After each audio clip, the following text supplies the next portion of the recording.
Il y a des différences entre la caricature qui veut donner une fin morale ou une fin qui veut critiquer en faisant remarquer les défauts, en exagérant les défauts des personnages, et le récit comique. Ce n'est pas parce qu'une image est drôle ou parce qu'elle raconte une histoire de quelqu'un qui est un peu bête, ou de quelqu'un qui est un peu gros, ou de quelqu'un qui est un peu trop grand, ou qui fait des bêtises tout le temps, que la caricature est là. Souvent, montrer un personnage, pour le rendre drôle, on va d'abord le déformer un petit peu ou exagérer ses défauts. La caricature, c'est aller au-delà de ça. Ce n'est pas un message gentil. La caricature, c'est un message qui vient dire que ce qui se passe là est ridicule, absurde, et que ça ne devrait pas être comme cela.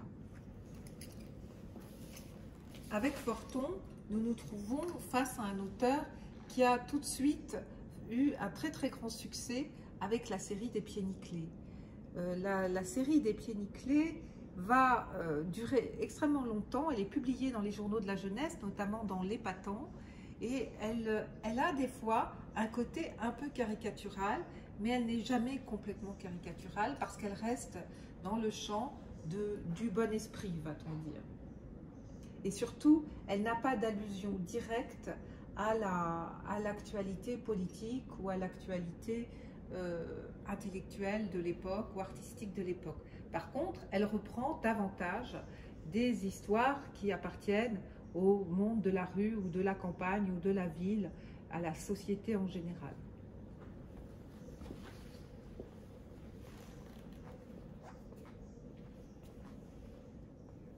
On voit très vite que de nombreux auteurs pratiquent l'exagération du trait, exagèrent les formes de leurs personnages, les mouvements de leurs personnages, les font trop grands, trop maigres, trop gros, trop maladroits, trop bêtes, pour justement faire sourire. C'est aussi bien sûr toujours un petit peu éducatif. Il ne faut pas oublier que la presse travaille à former l'esprit de la jeunesse pour le meilleur des régimes politiques, pour le meilleur des citoyens également.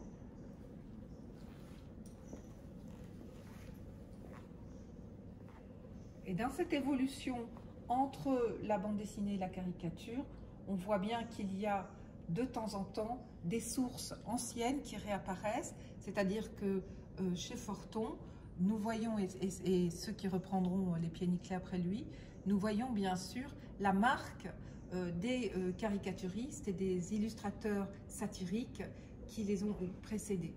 Il ne faut pas oublier que dans la même période, la presse satirique est devenue extrêmement présente. Elle est importante.